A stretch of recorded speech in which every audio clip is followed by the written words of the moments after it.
Iran সহ আঞ্চলিক দেশগুলোর স্বার্থে সম্ভাব্য সবকিছু করবে রাশিয়া। রোববার রাশিয়ার ইরানের পররাষ্ট্রমন্ত্রী আব্বাস আরাকচির সাথে বৈঠকে এই আশ্বাস দিয়েছেন রুশ প্রেসিডেন্ট ভ্লাদিমির পুতিন। মস্কোর অটল সমর্থনের জন্য কৃতজ্ঞতা জানিয়েছে তেহরান। এদিকে যুদ্ধ বন্ধে ইরানের দেওয়া সব প্রস্তাব পর্যালোচনা করছে যুক্তরাষ্ট্র। অন্যদিকে সংঘাতের জেরে বিশ্বের চরম অর্থনৈতিক বিপর্যয়ের আশঙ্কা প্রকাশ করে হরমুজ প্রণালী উন্মুক্ত করার আহ্বান জানিয়েছে জাতিসংঘ।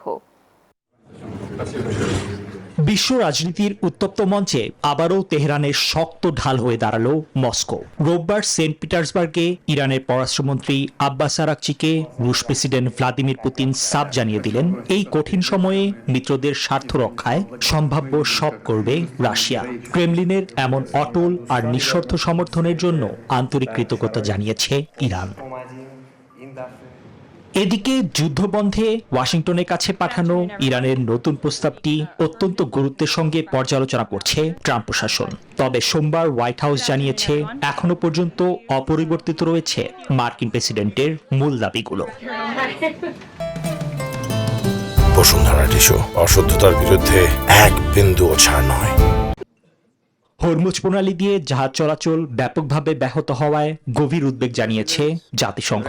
গুরুত্বপূর্ণ এই নৌপথ দ্রুত বাধামুক্ত করার তাগিদ দিয়ে মহাসচিব অ্যান্তোনিও গুতেরেস সতর্ক করেন, বিশ্বজুড়ে মারাত্মক জ্বালানি সংকট ও বৈশ্বিক খাদ্য জরুরি অবস্থা দেখা দিতে পারে।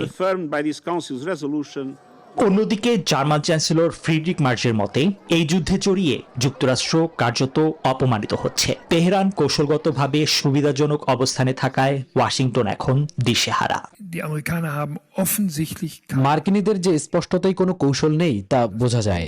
এ ধরনের সংঘাতের সমস্যাটা হলো শুধু ঢুকলেই হবে না, বেরিয়েও আসতে হবে। এই মুহূর্তে আমি বুঝতে পারছি না আমেরিকানরা কোন কৌশলগত প্রস্থানের পথ বেছে নিচ্ছে, বিশেষ করে যখন ইরানিরা দক্ষতার পরিচয় দিচ্ছে।